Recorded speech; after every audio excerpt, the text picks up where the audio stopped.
Good day, everyone, and welcome to our Smart Webinar series and to today's webinar, Get Competitive, the Caregiver Trend Report. So without further ado, I'd like to welcome Brandy Kurtyka, who is co-founder and CEO of Health Hire. Brandy's on a mission to arm healthcare recruiters with more insight about caregiver motivations to fuel hiring and retention of workforce plagued with a high turnover. So welcome, Brandy. Thank you very much, Andrea. I'm really excited to have the opportunity to talk with all of you today. As Andrea mentioned, we have everyone on the line on mute, but if you have a question burning on your mind, you can type it right in that GoToWebinar panel. And something else that we're going to be doing today, polls. There's going to be a few of them throughout, so we can keep a pulse on the audience. So those are going to be sprinkled throughout the session, and this is your opportunity to provide feedback to me so I can tailor the session here in real time. So let's go ahead, let's dive into the reason that all of you are on the line today, and that is caregiver trends. Where is the market heading, and how can you get more good frontline staff through your door this year? For those of you that don't know us well, I want to do a quick introduction of who we are. We operate two properties, both My CNA Jobs and Health Hire. My CNA Jobs is a job board that attracts millions of caregivers each year. Health Hire is our senior living solution that delivers CNAs and resident aides to your door from both My CNA Jobs and Health Hire properties to just help you reach candidates that you might not be reaching through your traditional job board channels today. I'll share more of this at the end of the deck for anyone that's interested and on the line and needs more frontline staff of how you can access these tools. But one of the things that you may not know is in addition to our suite of caregiver recruitment tools, and why you're all on the line today, we study caregivers on an ongoing basis to bring you their perspective. What do they think? What do they care about? What's most important to them in evaluating a company or a job? Our latest study that we did, we looked at two different populations. First, we surveyed over 1,500 caregivers nationwide. 81% of those folks are currently working. 68% had 2 or more years of experience, primarily female, 91% female. 61% had their CNA or HHA certificate. The rest indicated they were a caregiver companion. In our second study, we did a huge pay analysis of over 1 million caregivers in our own network here, and we collected valuable pay data so you can get hyper-local pay trends, and I'll show you how to get access to that today on the webinar as well. So let's go ahead and dive in. Last year, everyone was talking about the caregiver crisis and a shortage of caregivers. And everyone on this line already knows there's not enough caregivers, there's not enough CNAs. It's old news. We know there's a shortage. We know there's not enough caregivers entering the field. We know recruiting is getting harder. We really got to stop talking about it, and it's time to take action. It is time to compete. And we've coined this year the year to get competitive. And the word really competitive takes many shapes, from what your goals are as a community and a business, to what you offer caregivers, to really your overall approach to recruitment. And we're going to briefly touch on each of these areas today. To start, let's look at what your goals are to kind of set the stage here, because a competitive brand is going to drive your recruitment performance. So in an analysis of thousands of different companies, we've built 5 classifications from the perspective of a caregiver to help executives determine where they fit and where they may be headed. And it's important that we start here today, as the whole theme of the webinar is how to get competitive. So before I share what caregivers want and what they reported wanting this year, it's helpful to think about where you are today, where you want to be in terms of your business, because that's going to drive how you approach your recruitment. So let's take a look at these 5 categories. And as I walk through these, think about, where you fit and where you may want to be. So first here we have our clean slates. These are the brand new communities that might be in town, typically open less than a year. There's good and bad about being new when you're trying to recruit caregivers. The bad, 19% of caregivers aren't interested in calling you back until they know what it's like to work for you, right? You don't yet have a reputation. However, 81% are intrigued by the new guy in town, and they're willing to give you a shot, see what you've got. But the interesting thing about these clean slates is the honeymoon phase, as we call it, that first year can end quickly, and you're going to join the ranks of another group. And your strategy here from a Get Competitive standpoint is all about building and investing in your new brand, is the new community, is the new kid on the block, and making yourself known in the community in any way that you can. Next, we have our weak brands category, and this group tends to be really well known compared to our clean slate friends, but they struggle immensely to recruit. Their caregiver offerings, and by this I mean what they offer to a caregiver in terms of pay and benefits, tends to be in the bottom third of a local market. These brands, these buildings, it's hard for these brands and buildings to grow without a significant look at and investment in what their pay and what their benefits look like. And the rest of the deck will be interesting for this group to take a look and see what can you do this year if you fall into this category. You're not the new shiny community in town and you don't have the strongest offering. What can you do about it and where you're going to get the most bang for your buck? Next, we have defender brands. These are known in the community, tend to have, I'd say, like an average competitive offering. They struggle to recruit like everyone, but typically they can recruit enough caregivers to meet their business demands. But they may really struggle with retention. They may really struggle. We hear a lot with the quality of the worker that they're able to recruit. And like the weak brands category, focus here is on what you offer to caregivers and focuses on retention so you can become an Olympian. And Olympian brands, these are really communities in a town that tend to be well known, well loved by caregivers. They're the ones in your market that offer the most in terms of pay and benefits. They're typically the innovators, they're typically in growth mode. Caregivers want to work for these companies. And really these companies simply need to maintain what they're doing today to stay competitive. And last group here, we have our fading stars. And these are communities that have been in business for like a really long time.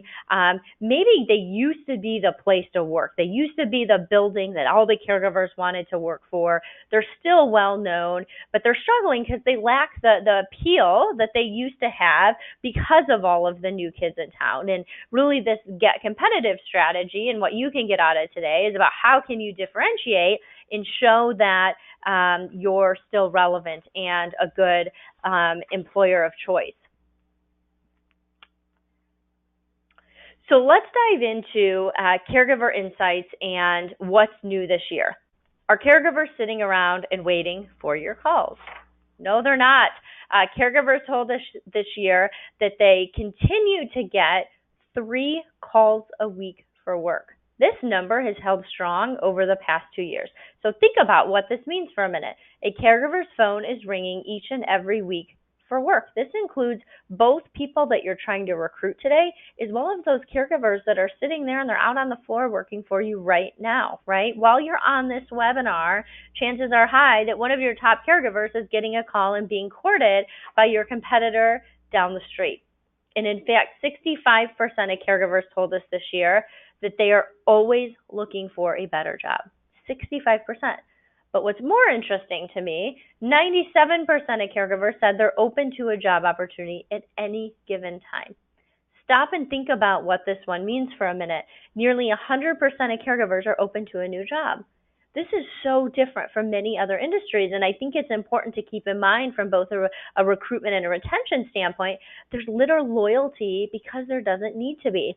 These caregivers can literally get a job anywhere in the country right now, and 32% of caregivers told us in our latest study that they interview with another company every single week.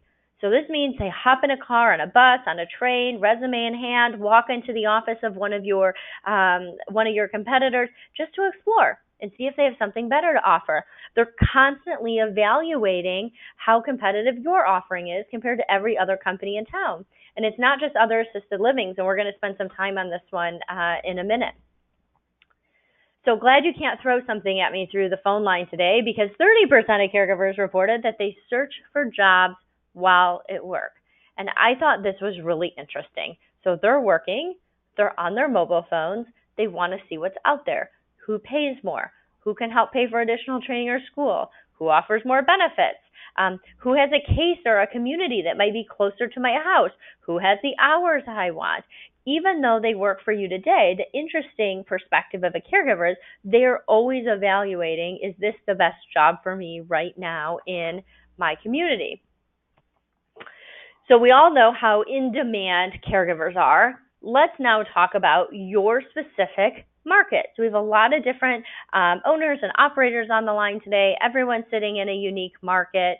But do you know, in your individual community, in your individual market, how many available caregivers actually reside within your service areas that you could potentially attract? Because it's no surprise that we know caregivers, TNAs, your frontline staff, they don't travel far for work.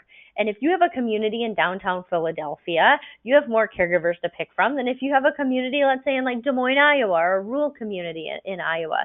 And you want to start thinking about the number of available caregivers in your market before you start cutting it. And I'm going to show you what I mean by that. Let's just say you have part-time jobs, or you just have full-time jobs. What's interesting is 27% of caregivers say they want part-time only. And 35% of caregivers say they want full-time only. So it's interesting to think, as you're recruiting, and why we always recommend to cast a wide net and keep touch points on folks within the community. Caregivers are very specific about what they want to work and when they want to work. Next, we ask, what types of companies do caregivers want to work for? And here's what's really interesting. So 7% of caregivers said, I want to work for a nursing home. 18% privately for a family. 22% said assisted living. I know that's probably the most interesting number to you on the line. 26% said home care agency, and 27% said hospital. Now think about this. We know there's not enough caregivers. We know we don't always have the hours that they want and are looking to offer, right? You have shifts that you have to fill at certain times.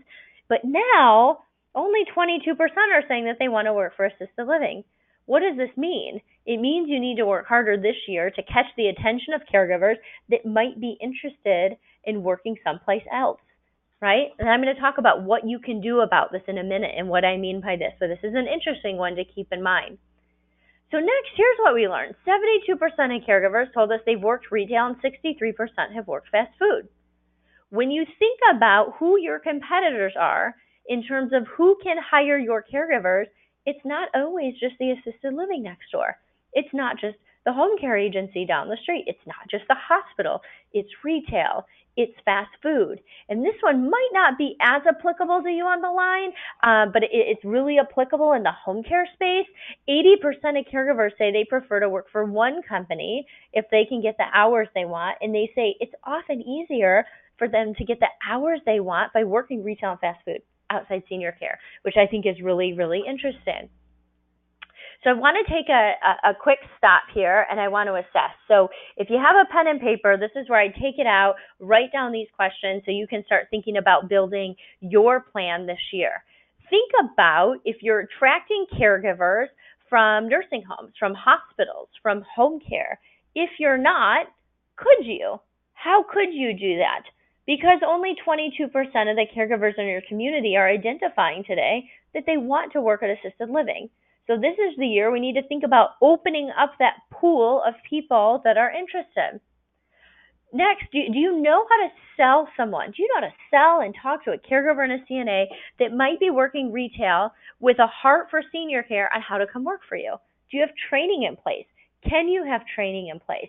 Don't have time to get to it on this webinar today, but then some really interesting case studies looking at senior living communities and what they're doing on the training space to really welcome folks in their community and teach them what it means to become a caregiver, what it means to care for seniors, and get them into their communities and into their doors, because there's not enough available talent in their community.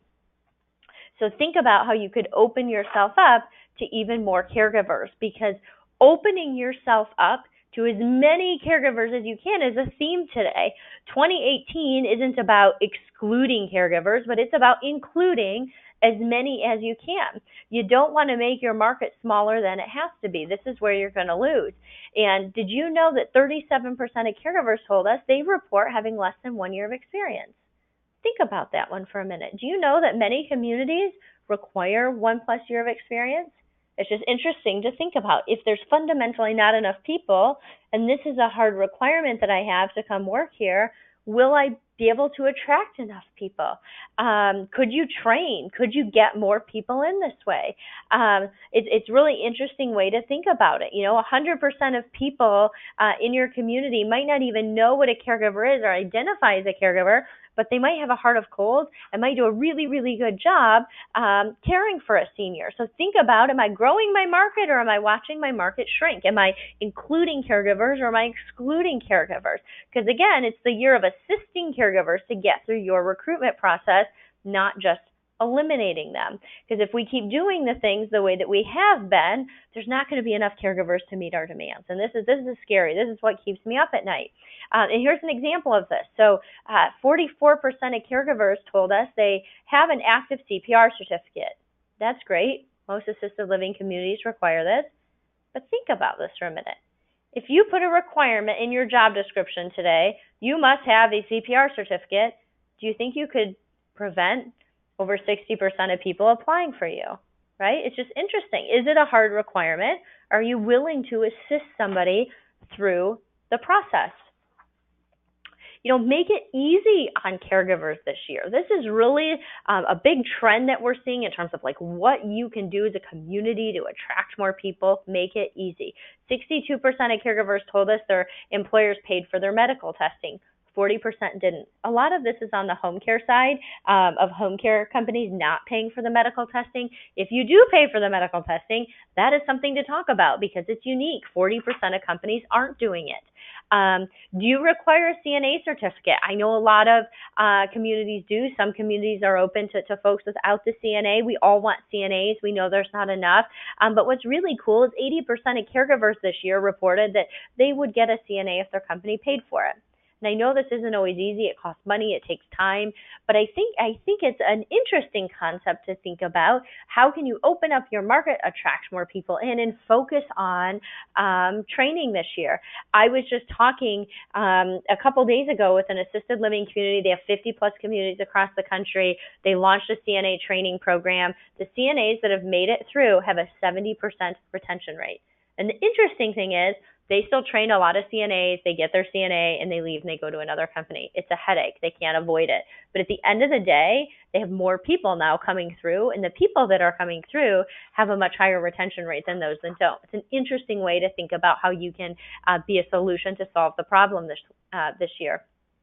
Another thing we found interesting in our last study, given memory loss is on the rise, is that 83% of caregivers have reported working with memory loss patients, yet only 65% report having the training to do so.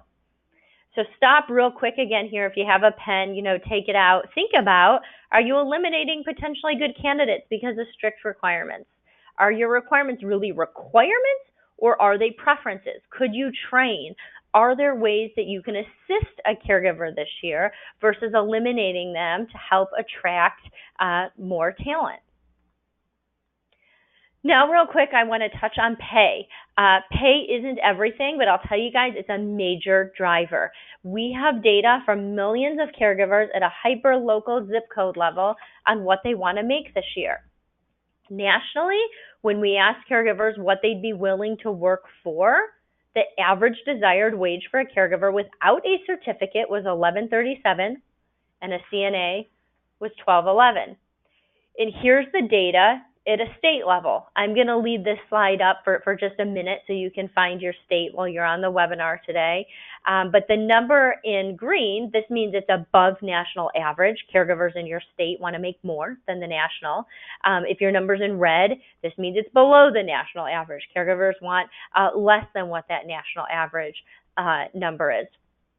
So I leave this up for just one more second here. But what's even better than state data is what caregivers want to make in your specific city. And I just want to mention to everyone that we do have completely free pay reporting available for our customers. We can essentially enter in what you pay for caregivers and CNAs. We enter the zip code of where your community is, and we can provide a report back to you so you can see where your pay ranks locally. So if you're on the line today, you're a customer, you want access to this, contact your account strategist. They'll get you access to this. If you're not a customer and you want to test drive our services after the call, we're happy to pull this data and this information so you can see it around your building. And while we're on the topic of pay, we asked caregivers if they felt they could earn enough money to stay in the profession. 24% of them said no. This one scares me a lot. It's alarming. We know our market's not big enough. There's not enough caregivers. We can't have a quarter of them leaving us, right? We as an industry need to find ways to keep them inside the industry. And I'm going to ask a quick poll, and you're going to see where I'm going with this one in a minute. But I want to ask everyone on the line, if you have an Amazon warehouse within 30 miles of your community. So 1 second here, I'm going to launch this poll. And it's a simple yes, no. Do you have an Amazon warehouse within 30 miles of your community?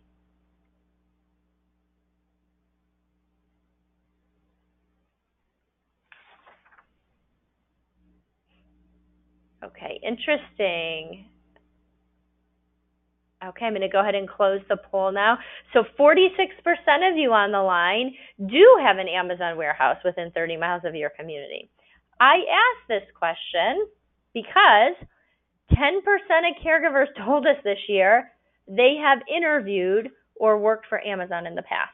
This is a massive number. And if you don't have an Amazon in your market yet, know that Goliath is coming, and they're coming for your caregivers. And really, it's time to get competitive now. That's our whole theme. Amazon holds regular hiring events in communities where they have a warehouse where they try to make 50,000 hires in a day. They're targeting caregivers. And what's interesting here, they tend to pay 30% higher than retail. They're opening these centers across the nation. As of today, they have 214 centers in the U.S. And if you don't have an Amazon, chances are you have a Target that's in your backyard. What's Target doing? Target's raising their minimum wages across the country. They've been releasing these big announcements. If it's not out there already, it's coming, of what they're going to do to minimum wage. Think about how that's going to impact your local labor market. And if you take one thing away from this webinar, I hope it's thinking differently about who your competitors are and how you can approach this to get competitive this year. Because so many times we're working with a community, working with a home care agency, working with a hospital, and they think very myopically about who their competitors are. Oh, it's the other home care agency. Oh, it's the other assisted living community. But it's actually so much more than that, because a lot of folks are targeting this labor, this workforce, if you will, and they have a lot of options. And part of being competitive this year is boiling down to not only pay, but also benefits. And this is one of my favorite parts of the session. I call it Battle of the Benefits, where we put two benefits side by side, and we ask the caregiver, if you could just pick one of these benefits, which one would you choose? And as you think about what can you do today, you're all on the line, you're like, oh my gosh, recruitment's hard, what can I do? Some of these are really small things. Think about, from your perspective today, is there anything I can do to help move the needle a bit and eke more people out and get them interested in my building? So we asked them, what's more important, earning a higher wage or health insurance? 63% told us earning a higher wage. Next we said health insurance, paid vacation time. What's more important? 56% said health insurance is more important. This one's interesting because we see a lot of senior living that offers health insurance. This is unique. A lot of home care companies who you're competing with, did you see that number? 50% want to work individually for a family or want to work for an agency. A lot of times they don't offer health insurance. This is something to talk about this year. This is unique. Then we said paid sick time, paid training. What's more important? This one was almost a wash. Paid sick time won a little bit more, but they were pretty equal. Then we said, what's more important, earning a higher wage or getting the preferred hours or shifts that you want. This one's fascinating to me. So not surprised to see 57% earned a higher wage. But what's fascinating, 43%, that's a big number. 43% of caregivers, it's more about the hours and the shifts that they want. That's interesting. This is really, really important. Shifts, flexibility, and working near their house. That one I thought was fascinating. Next, we said 401k program or paid vacation time. So shocked by this one. I thought this would be completely swapped. 401k was more important than paid vacation time. Direct deposit or paid weekly. Direct deposit won over paid weekly. Again, kind of surprised by this one. These are small things, but again, if you don't do them today, they can be really impactful.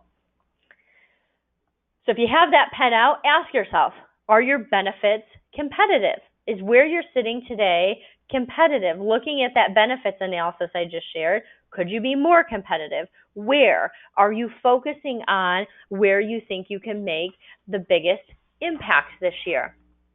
And I'm going to cruise through this last section here because I know we only have a few minutes. Next, we're going to look at processing times. This is a pillar of being competitive. We've looked at market, we've looked at pay, we've looked at benefits. You got to look at how you're moving caregivers through your recruitment process. Are you processing caregivers more efficiently than your competition? So we ask caregivers, how long will you wait after an interview before interviewing with another company? And here's what they said. 27%, I'm not going to wait. 27%, up to 3 days. 35% will wait up to a week. 11% will wait up to 2 weeks. Moral of the story here, guys, they don't really wait long after an interview, right? They are going to go after the opportunity that strikes the soonest and is the most interesting. And if your job isn't the most interesting, you have to be even better at processing than your neighbors. Do a quick poll here. How long does it take you to process a candidate today after the interview? So they walk into interview, they leave your community before they start working their first shift. And then I'm going to share some averages with you. So let me go ahead, launch this poll here. How long does it take you to process a candidate after the interview before they start working? Really, really interesting, getting some good data in here. Okay, we'll leave it open for just a few more seconds. All right, I'm going to go ahead and close the poll now. Okay, guys, so what's interesting, here's what everyone said. 9% said within 24 hours, 17% within 3 days, 17% within a week, 35% within 2 weeks, 22% longer than 2 weeks. So almost 60% of people on the line take 2 weeks or longer to process their caregivers. But here's the problem with that. We ask caregivers the same question. On average, how long does it take you after an interview to start working your first shift? Over 50% of caregivers say they can get a job within 3 days. We see a lot of communities struggling with this. It takes a long time to get them through the process and get them through the funnel. We have a whole other webinar and series and kind of research on, what can you do? I mean, everyone needs to run background checks and has certain processes they have to follow. But anything you can do to shave time off, that time to process a caregiver, the more caregivers you're going to get. And this needs to be a focus this year. And why it's really interesting is there's not always, you can't just create and make caregivers. There's not always enough in your community. We can't lose them once they come in for the interview. That's painful. Losing a caregiver once they're in for the interview because of processing times is a painful place to lose them. In 24% of caregivers have reported that companies do a poor job of letting them know the next step in the hiring process. So a lot of caregivers report and why they just kind of go from one position to the next because their phone's ringing again 3 times a week for work. They can get a job within 72 hours. They don't always know the next step in the hiring process. So if you don't today, make sure someone that comes in the interviews, they leave, they know, hey, you know what? You passed our interview. Great job. We gave you a tour of our facility. You've done the tour. You've passed your second interview. You've completed your application. Good job. Next steps, here's what to expect. They really need to know when they leave that interview what's next. So you can try to keep them warm for as long as you can. So ask yourself, are you processing caregivers the second they leave the interview? If not, could you? Can you shave any time off your current processing times? Do you have a good communication plan in place to keep caregivers engaged while you process? And last portion of our session today, part of being competitive is creating a positive experience for the caregiver, rolling out that red carpet and doing it better than the competition. And let's talk about why. Caregivers told us if they feel an interview is too long or too short, 14% won't be interested in joining your company. Part of a good experience, right? And here's something else to keep in mind. Every interview is really unique. We work with thousands of companies across the country. We work with communities that have a 15-minute interview time. We work with communities that have a 3-hour interview time. And I'm not exaggerating here. This is real. Caregivers don't know what to expect unless you tell them. So we asked caregivers how long their interviews are on average. And here's what they said. 32% said under 30 minutes. 50% of caregivers said 30 to 45 minutes, 13% said an hour, and 5% said over an hour. And what's interesting here, I would ask yourself, if your interview time is less than 30 minutes, make sure your applicants feel really important and valued as they're there, right? Because there's a good portion of caregivers, and I don't have time to go into the details of this part of the study, there's a good portion of the caregivers that fell into this bucket that you may think, oh, a short interview is good, we're not spending a lot of time, but they don't feel valued enough and they don't want to work for the community when they leave the interview. We also asked how many people they interview with. On average, 47% said one person, 46% said 2 people, 7% said they interview with 3 or more people. And one of the insights that I thought was really interesting is 87% of caregivers said they'd be more interested in working for you if given a chance to meet and interact with your existing care team. And I think this is really interesting and something that we all probably could do within senior living, is give them an opportunity to get a tour and talk to other people that are there and really experience it and embrace who you are and what you have to offer. Now, I'm going to skip over these next 2 slides because I actually thought I had an hour webinar today and just learned it was 30 minutes. So I'm skipping over this, Andrea, to make the timing here. But I would make sure to ask yourself, are you setting expectations prior to an interview to let a caregiver know how long they're going to be there? Do you make caregivers feel warm and welcome when they walk through the door? Can you make this experience even better than your competition? Because at the end of the day, the companies that can roll out the red carpet for these candidates and make them feel really good and positive when they're there are going to win more talent this year. And quick 60-second plug, if you need more recruiting tools this year, I just want to let you know who we are and what we do. The interesting thing about these tools is we can help you tell your story this year as you're thinking about how you're going to build your competitive edge, what you're going to offer, how you're going to offer it. We can help you do that. One of the biggest unique things about My Senior Jobs and Health Hire is we can just help you reach caregivers that might not be applying to your jobs. We get thousands of folks a day coming to our various properties for free training, free CEUs to research schools, partnerships with 3,000 school programs. We are the job placement program for many schools. They come to us to apply for scholarships. We have access to just a lot of people in your local market that you might not be reaching today. Again, people that might not be applying for your jobs. And we have 2 solutions where we just deliver these candidates to you in 2 ways. One is through career fairs. This is a single-day hiring event on site at your community. We don't come, but we're your promotional engine. We get people there. You have a 15-minute meeting with us. Tell us what you need, what you have to offer. Find a date that works. We promote your special event throughout all of our different properties. Call you a day in advance. We give you an estimated head count. You can hire as many folks as you like. There's no staffing or placement fees. It's a per event fee. And then we have an interview booking service. And this is for communities that need an ongoing flow of candidates delivered to their door. We line up interviews, 20 booked interviews at a time based on what you need, shifts, certification, whatever it may be. Nationally, assisted living, they make 4 to 6 hires out of every 20 booked interviews, and it's something you can turn on and off. You can keep it going if you need hires on an ongoing basis. You can plug and play it as well. And typically we can start getting folks to your door within a day or two. And both products are helping our customers cut their cost per hire in half. And one of the really interesting things that I think ties into a lot of the data and the trends that you saw here today, in addition to just getting interviews to your door, you can get a real-time pulse on caregivers in your community and why they might also not be interested in working for you. So if we're talking to a candidate and we really want to book them for an interview and they're like, no, I'm not interested, we ask them why. And we can come back to you and we say, you know what, 30% of caregivers say they don't want to work for you, and here's the reason why. Sometimes you don't do anything with that data. You don't need to. You're getting the hires you need. That's great.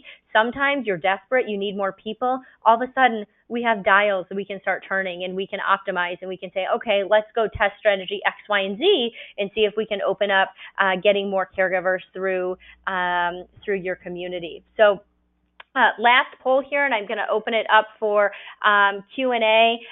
If you're open to trying something new, if you need more caregivers this year to hit your goals, here's my one ask in the webinar. If you found this content valuable, will you invite us as a true partner this year to test with you? Will you have a conversation with us? So I'm going to launch a quick poll. If you're open to having a conversation, I promise not to burn up your phone lines with a sales team, but we will reach out. We will schedule 15 minutes to have a conversation to see if we could help get folks to your door this year. So I'm going to go ahead and I'm going to launch this poll, and then we will go ahead and open it up for Q&A, and then I'm also going to let you know where you can get a full copy of the Caregiver Trend Report, which is a lot of the insights that you saw in here today. So, all right, going to close. Thank you for that. Yes, thank you for those meetings. So appreciate it. We look forward to reaching out with you. All right, I am going to go ahead and close that. So those of you that said yes, you'll get a call to schedule 15 minutes at some point later today. All right, and so that sums up our session. I apologize for going over. I'm about 7 minutes over, but again, I thought this was an hour webinar until Miss Andrea said 30 minutes, and I was like, wow, I have a lot to get through in 30 minutes. So hopefully I didn't speed through it too much, but appreciate you joining us on the webinar today, and I'm going to go ahead and open it up for Q&A. Andrea, do we have any questions from the group? Yeah, so one of the questions, so you discussed kind of pay and healthcare and time off. Are there other benefits that are of value when recruiting, like bonuses or employee of the month, I guess? Yeah, so you know what, that's not published in this study, but I would say just like from the data and the trends that we have just like seen from all of our other studies in terms of trending, employee recognition is like huge, bonuses are huge, as well as one that I see that's emerging that I think is really interesting. We didn't have time to talk through this slide, but commute time and how far a caregiver needs to travel to a building is huge in terms of both recruitment and retention. So one of the things we've been testing with a lot of the communities that we're working with are sign-on bonuses and travel bonuses for rural communities to help draw caregivers in from other parts of the community, because a lot of these communities are like, there's just like not a lot of caregivers and you have to travel 20, 30, 40, 50 minutes for work. That's really, really far, and it's far when 50% of caregivers can walk next door and they can get a home care job. So yeah, there's lots of trends that we're seeing on the benefit side. This is kind of a flavor of some of that benefit analysis that we've done, but more coming on this. And absolutely, I would say employee recognitions are huge, as well as bonuses. And really the main message here is anything you can do to differentiate, anything you can do to stand out from a recruitment standpoint. You're trying to get their attention, right? That's what you're using it to get their attention. From a retention standpoint, you're using it to make that person feel really, really good, because they are always evaluating, do I want to be working here or could I be working someplace else? And it's not because they're bad people, but a lot of times if you look at like who a caregiver is, a lot of times 22% are single parents. They need to have a job that's like near their kid's school. They need a certain schedule. So yeah, long-winded answer, but yes, Andrea. Okay, great. We have another question that came in. and you had talked about competing with retail. So the question is, although I also think it's difficult to compete with retail versus caregiving, as it is very different work, how are we to get competitive with a company that can literally close for days when that's something we cannot offer? No, that's a hard question, and I wish I had an answer for you. I think there are some people that aren't cut out for caregiving, right? When I talk about let's attract people from retail and fast food, we don't want to attract everyone from retail and fast food. Your main goal is attracting people with a heart to care for seniors. But that being said, like we need to go after these populations because there's not enough, and these populations are going to retail and fast food, and that does keep me up at night. If you can go next door and you can make more money, that's what they're going to go and do. And so getting competitive, sometimes it's about pay. Sometimes it's about all of that other stuff you saw on the deck. Sometimes it's about the flexibility. Sometimes it's about the benefits or the shifts. But at the end of the day, if you look at like your labor market, and where are the places that people can go work in your market, they're going to go to the most attractive offerings. And so you've got to figure out in the best way possible that works for you and works for your bottom line, how can you attract those people in? And if you can't attract enough in, that's when I'd also look at training. Like how can you go after people in your community that might not be working retail or fast food, but they also might not know what it's like to work in an assisted living or what being a caregiver means, and try to focus on attracting those types of people into the industry and through your doors as well. Mm-hmm. Great. Another question, do you have any insight into what caregivers are looking for from a culture or a supervisor perspective? That is really interesting. We don't have a lot of data and trends on that. We do have some information, I think, in a trend report it's probably a year or two old, but nothing that I can think of off the top of my head. I mean, I know the relationship with the supervisor is like pinnacle, it's critical. But the other thing that I know about caregivers is a lot of times you've kind of two populations: caregivers that are going to tell you their opinion and what they think, and when they're happy and when they're not happy. And I'm sure everyone knows what I'm talking about on the line. But you also have a good portion of caregivers that are like bottlers. And these are the people that don't say anything. So if like something is bothering them in a workplace setting or an employment setting, they don't say things. This is just kind of the silent type that's like, you know what, I'm not like interested in working here anymore. I'm going to give my notice. I'm not going to come in. So I don't have a lot of data or trends on this, but something certainly that we could look at exploring in the future. I think that's interesting to look at. Great. That's it for questions, except a few people were asking about how to get a copy of the slides. And what we're going to be doing is sending out to all the attendees and those who registered a copy of the actual webinar. And I think, Brandy, you have a way for folks to get a copy of the full report? Yep, absolutely. We're going to send that after the webinar as well. We'll send a link. So, Andrea, let's sync up after this webinar here, and I can give you that link, and then you can download the full copy of the report. Terrific. Thank you, Brandy, so much. I apologize for cutting you off a little short, but it was some great information, and I'm sure you're going to get a lot of interest. You have some really terrific insight. So thank you so much for your time. Wonderful. Thank you. Take care. All right. Have a great day, everyone. Bye-bye. You too. Bye-bye.